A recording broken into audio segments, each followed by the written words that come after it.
আসসালামু আলাইকুম বন্ধুরা, সবাই কেমন আছেন?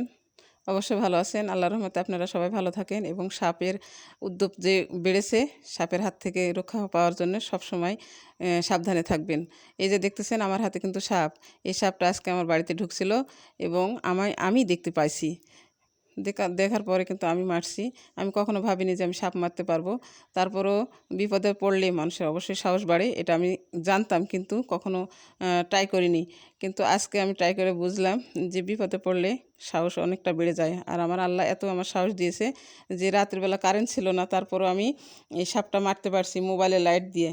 মোবাইল লাইট দিয়ে দেখে দেখে আমি সাপটা মারতে পারছি। এমনভাবে চোখে লাইটটা ধরেছিলাম সাপটা শুধু লাইটের দিকে তাকিয়েছিল। ওই কিন্তু লড়াচড়া করতে পারেনি। এমন টাইমে আমার স্বামী সন্তান ওরাও জেগে গেছে। তারপরে আমি বললাম যে লাঠি নিয়ে এসো, লাঠি নিয়ে এসো। তো লাঠি তো এই সময় কোথাও পাওয়া যাবে না হঠাৎ করে। তাই একটা কাঁড়াল ছিল, কাঁড়ালটাই আমার হাতে দিয়েছিল। আমি সাপটা বাড়িয়ে মেরে ফেলালাম। মারা ফেলানোর পরে এই তো ভোর হয়ে গেছে, আমার আর ঘুম ধরেনি। রাত ৩টার পরে পরে আর আমি ঘুমাইনি। ভোরেই আমি সাপটা নিয়ে বাইরে বের হয়েছি। বের হওয়ার পরে সবাই দেখতেছে আর বলতেছে, ওরে আল্লাহ, এটা তো রাসেল ভাইপার সাপ। এটা কিভাবে তোমাদের বাড়িতে গেল? তাহলে তো আমাদের এলাকায় রাসেল ভাইপার চলে আসছে। তখন আমি বলছি, কে বললো এটা রাসেল ভাইপার? এটা তো মনে হয় অন্য সাপ।